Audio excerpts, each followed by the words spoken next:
and in the first year of Darius the Mede, I took my stand to support and protect him. Now then, I tell you the truth. 3 more kings will arise in Persia, and then a 4th, who will be far richer than all the others. When he has gained power by his wealth, he will stir up everyone against the kingdom of Greece. Then a mighty king will arise, who will rule with great power and do as he pleases. After he has arisen, his empire will be broken up and parceled out toward the 4 winds of heaven. It will not go to his descendants, nor will it have the power he exercised, because his empire will be uprooted and given to others.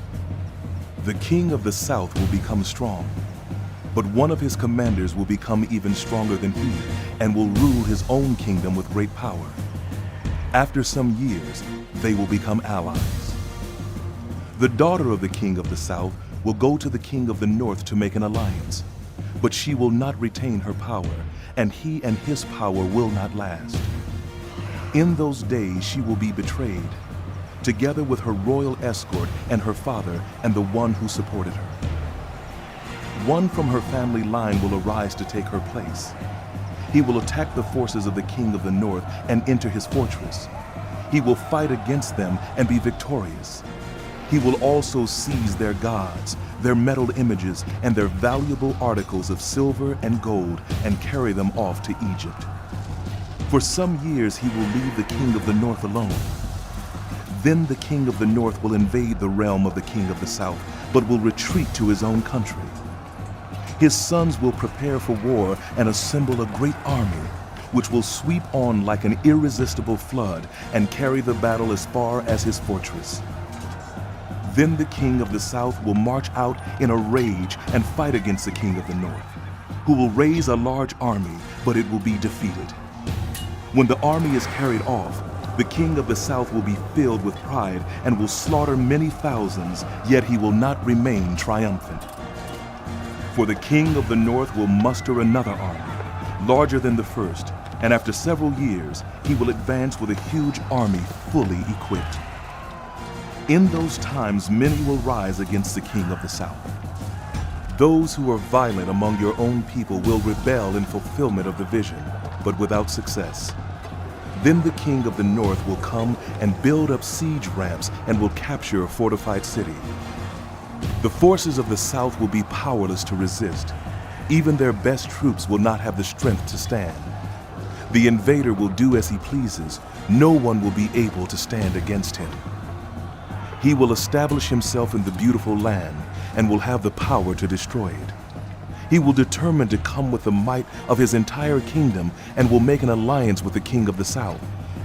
And he will give him a daughter in marriage in order to overthrow the kingdom, but his plans will not succeed or help him. Then he will turn his attention to the coastlands and will take many of them, but a commander will put an end to his insolence and will turn his insolence back on him. After this, he will turn back toward the fortresses of his own country, but will stumble and fall to be seen no more.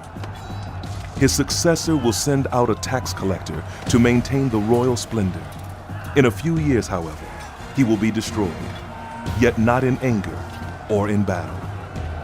He will be succeeded by a contemptible person who has not been given the honor of royalty. He will invade the kingdom when its people feel secure, and he will seize it through intrigue. Then an overwhelming army will be swept away before him. Both it and a prince of the covenant will be destroyed. After coming to an agreement with him, he will act deceitfully, and with only a few people, he will rise to power. When the richest provinces feel secure, he will invade them and will achieve what neither his fathers nor his forefathers did. He will distribute plunder, loot, and wealth among his followers. He will plot the overthrow of fortresses, but only for a time. With a large army, he will stir up his strength and courage against the king of the south.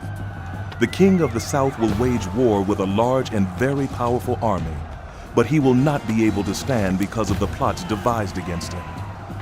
Those who eat from the king's provisions will try to destroy him. His army will be swept away, and many will fall in battle.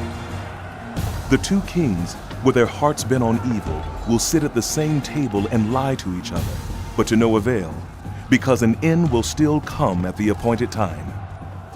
The king of the north will return to his own country with great wealth, but his heart will be set against the Holy Covenant.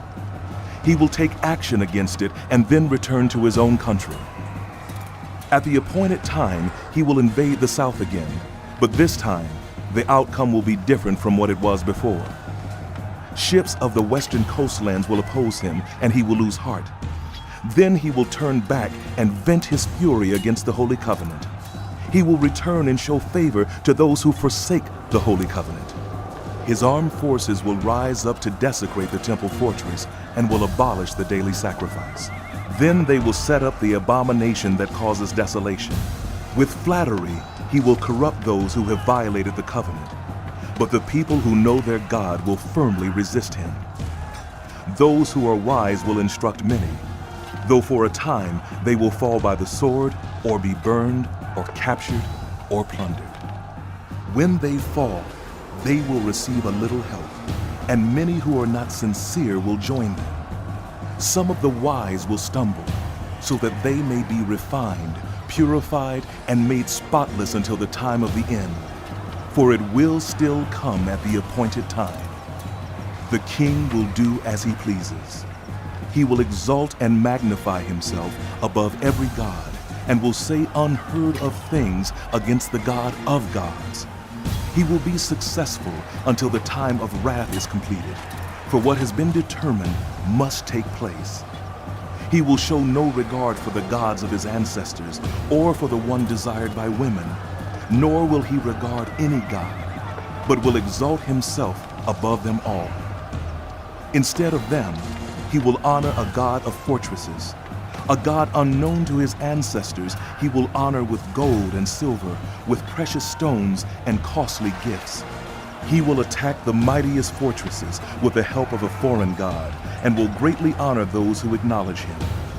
He will make them rulers over many people, and will distribute the land at a price. At the time of the end, the king of the south will engage him in battle, and the king of the north will storm out against him with chariots and cavalry and a great fleet of ships.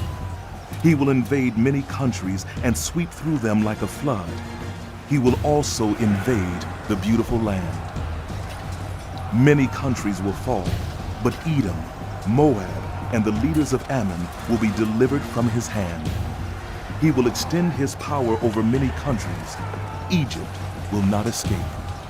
He will gain control of the treasures of gold and silver and all the riches of Egypt, with the Libyans and Cushites in submission.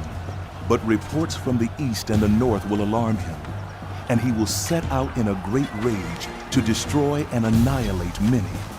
He will pitch his royal tents between the seas at the beautiful holy mountain. Yet he will come to his end, and no one will help.